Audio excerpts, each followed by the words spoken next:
Cikgu tak sangka dah masuk tahun 2025 tapi ramai mak ayah yang ada anak darjah 6 masih lagi tak tahu perkara ni.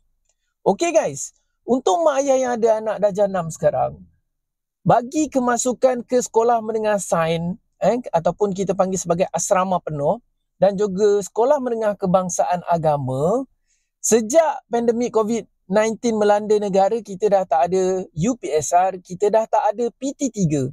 Jadi macam mana nak masuk ke sekolah asrama penuh ni?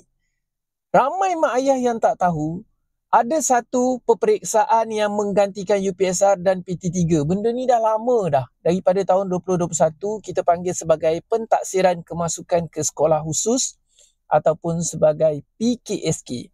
Untuk menjalani PKSK ni, dia bukan semua anak-anak akan terpilih. Dia mesti memohon terlebih dahulu untuk jalani exam yang akan diadakan, kemudian barulah nanti anak kita boleh masuk ke sekolah-sekolah asrama penuh. Jadi macam mana nak mohon? Dia akan bermula pada bulan 8, tetapi persediaannya ramai mak ayah tak buat daripada sekarang. Untuk exam ini, dia menilai yang pertama, anak-anak mestilah cemerlang dalam PBD, pentaksiran berdasarkan bilik darjah. Kena pastikan banyak dapat TP5 dan juga TP6. Barulah mudah nak masuk SBP yang premier. Yang kedua, anak kita mestilah mendapat markah PAJSK yang cemerlang. Dan yang ketiga, paling penting, anak kena menjalani pentaksiran kemasukan ke sekolah khusus ataupun kita panggil sebagai PKSK. Dalam PKSK ni, dia nak pilih pelajar, dia bukan saja tengok IQ je. Dulu tengok pandai, sekarang dia nak tengok juga dari segi emosi, EQ dan juga spiritual, SQ. Jadi macam mana dengan bentuk soalan dia? Soalan dia macam ni. Yang pertama, adanya ujian artikulasi. Anak kita kena mengarang. Bagi darjah 6 ini, kena mengarang melebihi 100 patah perkataan.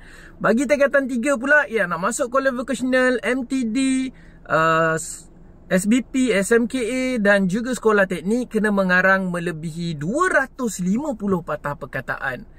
Kemudian habis je ujian artikulasi, ada pula ujian berkomputer yang mana anak kita kena menjawab 100 soalan.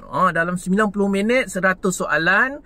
Dia akan tanya banyak perkara, misalnya pengetahuan am, matematik, sains, bahasa Inggeris, sejarah. So semua soalan-soalan ni ada 10 konstruk.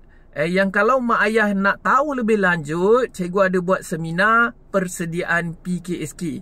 Nak masuk ke SBP, sekolah sains dan juga SMKA.